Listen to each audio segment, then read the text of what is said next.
আমাদের জুলাই পদযাত্রার ইতিহাসে স্মরণীয় হয়ে থাকবে। রাজশাহীর জনগণের অভূতপূর্ব সাড়া, রাজশাহীর এনসিপির নেতা কর্মীদের অক্লান্ত পরিশ্রম আজকের এই পদযাত্রাকে সফল করেছে।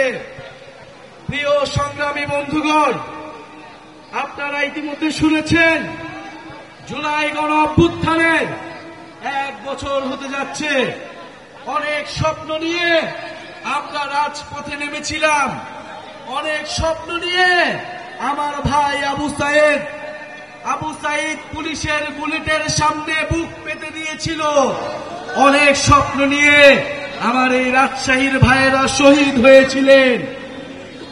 আমাদের স্বপ্ন ছিল না কেবল শেখ হাসিনার পতন, আমাদের স্বপ্ন ছিল একটি নতুন বাংলাদেশ, সংস্কারের মাধ্যমে বাংলাদেশের পুনর্গঠন।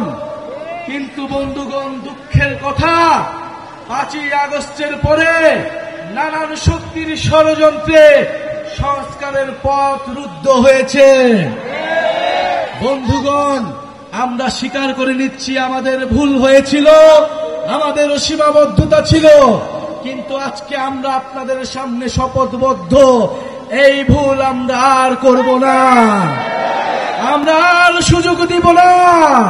যারা এই গণ অভ্যুত্থানকে, যারা এই সংস্কারের যাত্রাকে ব্যাহত করার চেষ্টা করছে, বাংলাদেশের জনগণ তাদেরকে কোনোদিন ক্ষমা করবে না। প্রিয় বন্ধুগণ, 5ই আগস্ট 2024-এ আমাদের লক্ষ্য ছিল ফ্যাসিবাদের পতন। এবার আমাদের লক্ষ্য হচ্ছে বাংলাদেশের পুনর্গঠন। প্রিয় বন্ধুগণ, 5ই আগস্ট আমাদের লক্ষ্য ছিল গণভবন, এবার আমাদের লক্ষ্য হচ্ছে জাতীয় সংসদ ভবন। আমরা গণভবন জয় করেছি, এবার জাতীয় সংসদকে আমরা জয় করব। ইনশাআল্লাহ জাতীয় সংসদে তরুণদের অভূতপূর্ব বিজয় উদযাপিত হবে সামনের নির্বাচনে। কিন্তু তার আগে কথা আছে, নির্বাচনের আগে অবশ্যই সংস্কারের সুরাহা হতে হবে, বিচারের সুরাহা হতে হবে। গণহত্যাকারী খুনি হাসিনার বিচার আমরা দেখতে চাই, সংস্কার দেখতে চাই এবং নতুন সংবিধান দেখতে চাই।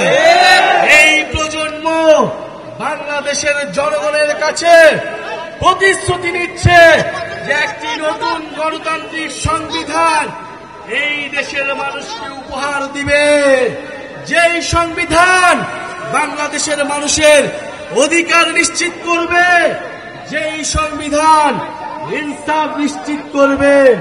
প্রিয় বন্ধুগণ, স্বৈরতন্ত্র এবং পরিবারতন্ত্রের অবসান ঘটাতে হবে এই বাংলাদেশ থেকে। মেধা এবং যোগ্যতার ভিত্তিতে আমরা নতুন রাজনীতি এবং নতুন বন্দোবস্ত গড়ে তুলব। প্রিয় বন্ধুগণ, রাজশাহীতে এসেছি, রাজশাহী সম্পর্কে 2-1টি কথা না বললেই নয়। রাজশাহী ঐতিহ্যের নগরী, রাজশাহী জ্ঞান বিজ্ঞান ও সংস্কৃতির নগরী।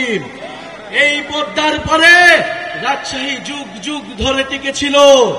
আজকের এই দিনে আমরা স্মরণ করছি মজলুম জননেতা মাওলানা ভাসানীকে, যিনি এই রাজশাহী শহর থেকে ফারাক্কা লং মার্চ শুরু করেছিল।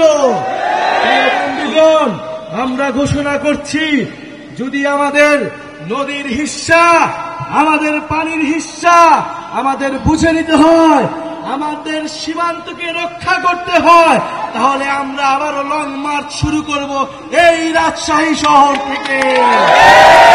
প্রিয় বন্ধুগণ, আপনারা প্রস্তুত হন। 3রা আগস্ট শহীদ মিনারে দেখা হবে। জুলাই সনদ, জুলাই ঘোষণাপত্র আদায় করে ছাড়বো ইনশাআল্লাহ।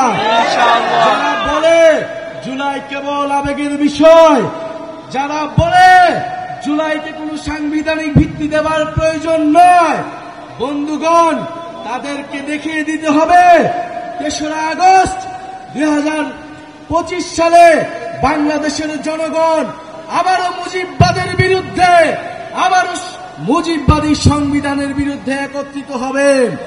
যারা জুলাইকে সংবিধানে জায়গা দিতে চায় না, যারা জুলাইকে কোন আইনি কাঠামোতে জায়গা দিতে চায় না, তারা মুজিববাদের ফেরার রাস্তা তৈরি করতে চায়। তারা মুজিববাদের নতুন পাহারাদার হিসেবে নিজেদের ঘোষণা করেছে। মুজিববাদের যারা পাহারাদার, তাদের বিরুদ্ধে আমাদের অবশ্যই প্রতিরোধ গড়ে তুলতে হবে। প্রিয় সংগ্রামী বন্ধুগণ, এই রাজশাহী নগরকে, এই রাজশাহী জেলাকে আমরা আবার পুনর্গঠন করতে চাই। এই বরেন্দ্র অঞ্চলের হারানো ঐতিহ্যকে ফিরে আনতে চাই। রাজশাহীতে কর্মসংস্থান থাকবে, রাজশাহীতে শিক্ষা থাকবে, রাজশাহীতে চিকিৎসা থাকবে, রাজশাহীতে শিল্পের বিকাশ ঘটাতে হবে।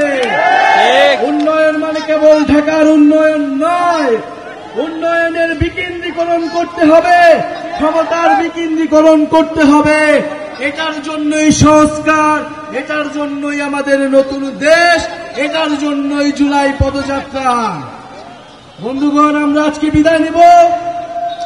আমাদের এই জুলাই পদযাত্রার বার্তা নতুন দেশ গঠনের বার্তা, দুর্নীতিমুক্ত বাংলাদেশের বার্তা, বৈষম্যহীন ইনসাফ ভিত্তিক বাংলাদেশের বার্তা। আপনারা বাংলাদেশের প্রতিটি গ্রামে গ্রামে, বাসায় বাসায় পৌঁছে দিবেন। ইনশাআল্লাহ আমরা ইনসাফের ভিত্তিতে, দায় দরদের ভিত্তিতে নতুন দেশ উপহার দিব বাংলাদেশের জনগণকে। জনতাই বৈধতা, জনতাই ক্ষমতা। ইনকিলাব, ইনকিলাব, জিন্দাবাদ, জিন্দাবাদ।